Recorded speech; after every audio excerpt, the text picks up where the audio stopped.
안녕하세요. 세란TV 이승훈 강사입니다. 이번 시간은 아이들의 지능 발달이나 다른 여러가지 유전적 영향에 의해 가지고 아이들이 똑똑해질 수도 있고 태어났을 때 발달장애를 보일 수가 있어요. 그래서 그거에 대해서 간략하게 알아보도록 할게요. 전체적인 유전자에 대해서 보는 건 아니고요, XY 염색체에 대해서만 간략하게 설명을 해 드리도록 할게요. 요전에 XY 염색체에 대해서 한번 강의를 한 게 있는데 그 부분에서 약간 틀린 게 있어 가지고 그거를 조금 보완하고자 강의를 준비를 했어요. XY 염색체 중에서 X 염색체는 1억 5,500만의 염기쌍의 유전자가 2,000개 정도 들어있고 전체 유전자의 10%를 관여하고 있어요. Y 염색체는 5,900만 염기쌍의 유전자도 겨우 78개고 이게 점점 줄어드는 추세로 있어요. 그래서 줄어드는 게 없어지는 게 아니라 다른 염색체에 흡수가 되고 Y 염색체 존재 자체가 그냥 기본적인 생존 번식기 그 정도만 딱 유지를 하고 나머지는 다른 염색체에 흡수되는 그런 성향을 보이고 있는 추세예요. 자, X 염색체는 성별과 관계없이 적어도 하나의 염색체는 어머니부터 받습니다. 그래서 여자는 XX 염색체, 남자는 XY 염색체를 가지고 있어서 여성분에 있는 X 염색체와 남성분에 있는 X 염색체가 합쳐져 버리면은 여성분의 X 염색체와 그 다음에 남성분의 Y 염색체가 붙어져 버리면은 남아가 태어나요. 그래서 두 개 다 X 염색체는 엄마한테 받게 돼 있어요. 여자는 나머지 X 염색체를 아버지로부터 받게 돼요. 그쵸?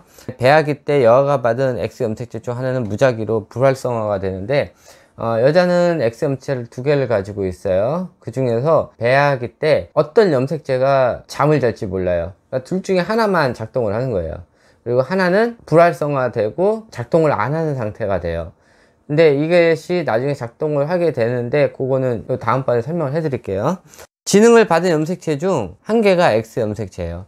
23쌍의 염색체 중에 마지막 쌍인 XY 염색체에 X 염색체에 지능에 관련된 게 들어가 있고 다른 염색체에도 조금씩 들어가 있는데 그 중에 직접적인 아이가 태어났을 때 문제 성향을 보이는 그 중요한 염색체에 있는 유전자들이 X 염색체에 많이 들어가 있어요. X 염색체에 일어난 돌연변이로 인하여 유전적 질환이 생길 수가 있어요. 그래서 이 X 염색체에 여러 가지 변화가 생기는데 임신 때 또 임신하기 전에 산모의 상태 이런 여러 가지 상태에 따라서 X 염색체의 돌연변이 현상이 올 수가 있는데 X 염색체 돌연변이 현상에 의해서 유전적으로 아이가 태어났을 때 문제 현상이 발생될 수가 있어요. 그리고 질병에 대한 저항력도 X 염색체에 들어가 있어요. 그래서 암이나 이런 거에 대한 좀 저항력, 백신 기능 만드는 심들 이런 것들이 X 염색체에 들어가 있어요. 여성의 X- 염색체, 그러니까는 불활성화된 염색체는 큰 문제가 되지 않는 한 평소에 비활성화돼 있고 X 염색체에 문제가 생겼을 때 그 엑스트라 염색체라고 그래요. 나중에 위험할 때나 아니면 몸에 이상 증상이 있을 때 여분의 X 염색체가 그것을 보완해주는 이런 작용을 해요. 그래서 여성 같은 경우는 남성들보다 질환 이런 것들이 좀 덜하고 지능 저하 현상도 남성들보다 좀 덜해요. 후천적으로 지능 저하로 태어나지 않는 이상 후천적으로 지능 저하 발생이 나올 확률은 극히 드물어요. 남성은 문제가 생겼을 때 질환 및 암 발병으로 사망 확률이 여성보다 높아요. X 염색체가 하나이기 때문에 그 하나마저 있는 그 X 염색체가 망가져 버리면은 질환이나 아니면 정신적 문제들 여러 가지 문제들이 발생할 수가 있어요. Y 염색체는 뭐를 하냐? 알다시피 남성은 종족 번식을 위한 생식 기능을 해요. 그래서 고환이나 아니면은 뭐 정자 생산 기능들. 그래서 Y 염색체가 잘 돼버리면은 뭐 무정자증 현상들이 생길 수가 있어요. 그 다음에 Y 염색체는 암 등 질병에 대한 면역계와 암의 확산수를 낮추는 기능이 있지만 나이가 먹으면서 쇠퇴하게 되면 수명이 짧아지게 돼요. 그래서 이 Y 염색체도 X 염색체와 같이 조금 병에 대한 서포트를 해주는데 X 염색체만큼은 그렇게 많이 못 해주고 나이가 먹으면서 Y 염색체는 조금씩 망가지기 시작을 해요. 그러면서 기본적인 이제 성 종족 번식 위한 그런 기능들이 이제 쇠퇴가 되고, Y 염색체가 망가지면서 질병에 확 노출이 돼요. 그래서 여성들보다 남성들이 더 빨리 암 같은 거에 걸리고 일찍 죽는 이유가 이 Y 염색체 때문에 그렇고, 결정적으로 보면 X 염색체가 두 개인 사람하고 하나인 사람하고 차이라고 보시면 돼요. 그 다음에 성장 유전자가 들어가 있어요. 그래서 아버지 계통에 있는 사람들의 그 가족들에 있는 유전자를 받아 가지고 자식이 클 때 아버지의 영향을 많이 받아서 크기는 하는데, 특히 아들이 이 Y 염색체에 의해 가지고 키가 더 커질 확률이 많아요. 근데 아버지가 키가 작으면은 아들도 키가 같이 작을 확률이 더 많은 거예요. 확률상이에요. X 염색체 유전이라고 이제 하는데, X 염색체는 지능관계 유전자가 수없이 들어가 있고, 자폐증 유전자가 17개, 면역계 유전자가 13개가 들어가 있어요. 그래서 딸보다 아들이 열나고 감기에 잘 걸리고, 여자아이보다 남자아이가 지적장애 발생률이 1.5배 많고, 자폐증이 3.5배가 많아요. 이유가 뭐냐면은, 일단은 아까 얘기했잖아요. XX 염색체라고. 하나는 불활성화가 돼 있긴 한데, 이 한쪽에 잘못된 현상이 발생됐을 때는 얘가 잠을 자다가 깨요. 그래가지고 이거 해줘야지 하면서 도와줘요. 그런 현상이 있는데, 남아 같은 경우는 그런 게 없죠. 그냥 잘못되면 잘못된 상태로 평생 살아야 되는 거예요. 그렇기 때문에 아이가 태어났을 때, 엄마 뱃속에 있을 때 X 염색체가 문제가 생겨버리면은 태어나는 순간 선천적 장애를 안고 태어날 확률이 여아보다 더 많게 돼요. 사람은 본래 X 염색체에 의해서 여성적 기질을 갖고 태어나게 돼 있는데, 남자의 이 Y 염색체에 의해 가지고 남자아이들은 남성적인 성격을 띠게 되고, 여자들이 모르는 특유의 성격을 갖게 되는 게 이 Y 염색체 때문이에요. 기존에 제가 잘못 설명한 게 하나가 있어요. 그 인터넷 정보를 좀 봤는데, 제가 뜻 이해를 잘못을 했는지 그쪽에서 잘못 썼는지 모르겠는데, XX 염색체에서 하나가 지능이 없다고 이렇게 나왔고, 또 뭐 지능이 아주 좋은 사람이 한 명 있었는데 X 염색체가 두 개여가지고 뭐 지능이 좋았다 막 이런 얘기가 있었더라고요. 근데 아마 잘못된 정보로 그렇게 해서 그냥 써놓은 거를 제가 보고 잘못 이해를 한 것 같아요. 그래서 하나는 제가 불활성화가 돼 있다고 그랬잖아요. 근데 이게 불활성화된 이 X 염색체도 나중에 수정을 할 때 이 염색체가 관여를 하는지 안 하는지는 아직 모르겠어요. 그 뭐 찾아봐도 없더라고요. 근데 학교에서는 이게 불활성화 된다고 가르쳐 주지도 않고, 그러니까는 아는 사람도 거의 없고, 학교에서 과학 시간에 배울 때 얘랑 하면은 여성, 이렇게 하면은 남성, 여성, 남성 이렇게 해서 과학 시간에 배우잖아요. 근데 불활성화 되어 있는 이 X 염색체가 수정할 때 관여를 하는지 안 하는지 모르겠어요. 이 염색체만 관여를 하는지. 근데 이 염색체도 살아가면서 이게 망가질 수 있는 X 염색체일 수도 있죠. 남성의 이 X 염색체나 Y 염색체처럼 망가진 채로 아이한테 전달이 되는지 이거는 잘 모르겠어요. 정상적인 X 염색체가 아이한테 전달되는지 이거는 모르겠는데, 하여튼 이런 식으로 되고, 제가 그때 설명을 할 때 하나는 지능이 없다고 설명을 해서 이거랑 붙으면은 문제가 생기는 아이가 나올 수 있다고 설명을 했는데, 그거는 아닌 것 같고요.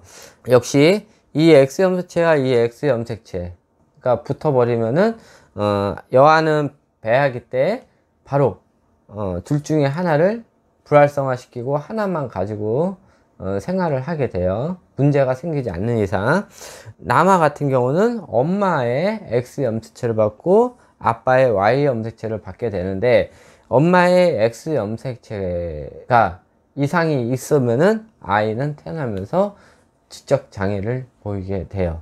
근데 뭐 엄마가 잘못돼 가지고 X 염색체에 이상이 있는 걸 수도 있고, 태아가 나오면서 그 과정 안에 문제가 생겨가지고 아예 뭐 신체를 구성하는 그 조직들이 막 생겨나가면서 문제가 생길 수도 있어요. 뭐 여러 가지 원인이 있었겠죠. 그거는 원인 부분은 이제 다음 장인가 나오니까 그거 볼게요. 그리고 아버지의 X 염색체 또한 아버지의 어머니에서 이렇게 받게 되는데, 여아 같은 경우는 얼굴이 언니랑 동생이랑 다르다 그러면 언니는 뭐 엄마 닮고 동생은 아빠의 엄마를 닮는 경우가 있어요. 이 X 염색체 때문에. 하여튼 그런 현상이 발생될 수가 있어요. 그래서 요거는 제가 왜 설명했냐면은 이 X 염색체 둘 중에 하나가 불활성화 현상이 발생될 수 있고, 여아가 받는 이 X 염색체는 아버지의 어머니가 받은 거, 그러니까는 친할머니죠. 친할머니의 X 염색체가 들어오는 거예요. 그러니까는 여아의 엄마 거가 아닌 다른 게 활성화가 됐다 그러면은 아버지의 엄마의 유전자가 활성화가 됐다는 거 설명해 드리고, 여자가 평균적으로 지능이 높은 이유가 있어요. 이건 뭐냐면은 남자의 뇌 크기 평균 7% 작아요.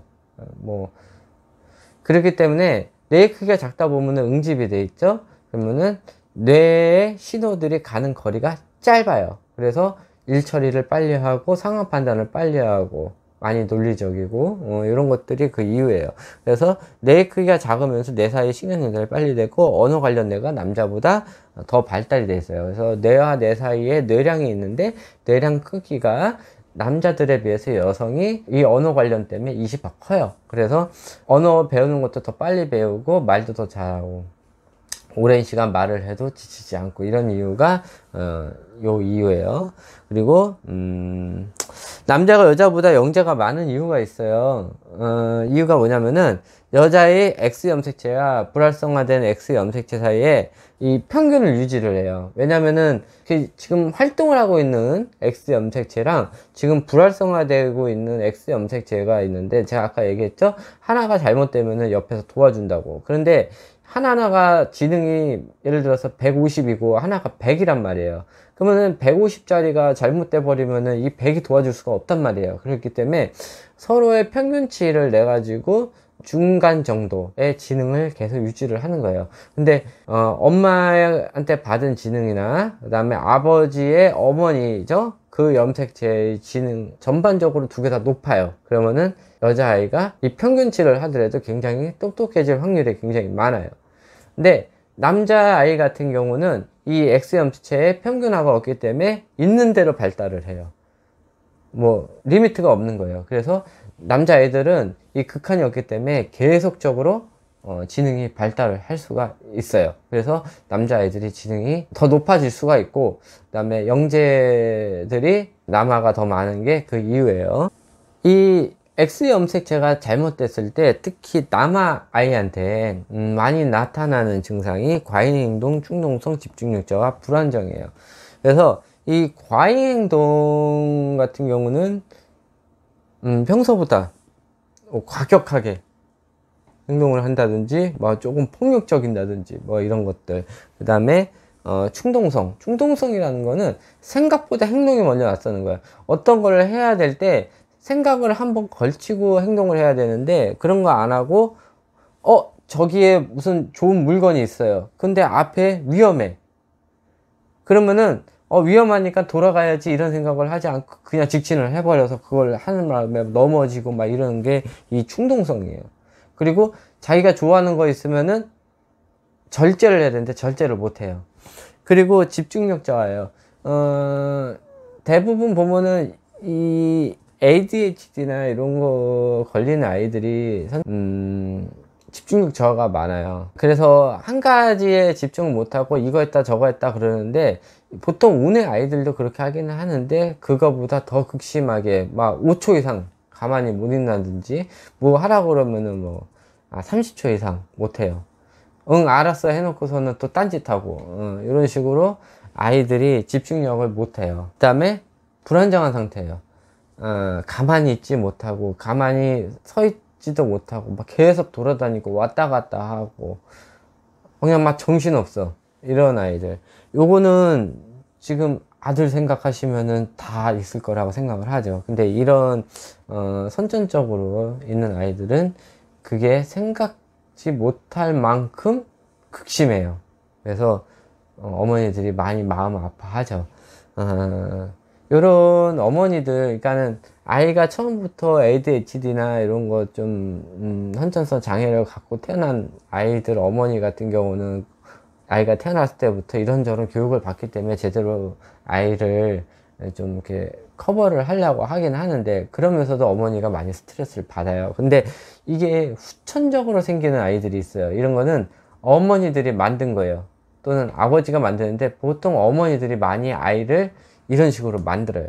아이들은 기본적으로 제가 말했듯이 운해형이라고 그랬어요. 근데 운해형은 기본적으로 대로 요거 말대로예요. 과잉행동하는 게 본능이에요. 아이들 막 3살, 2살 되면은 기본적으로 약간의 과잉행동 반응이 나와요.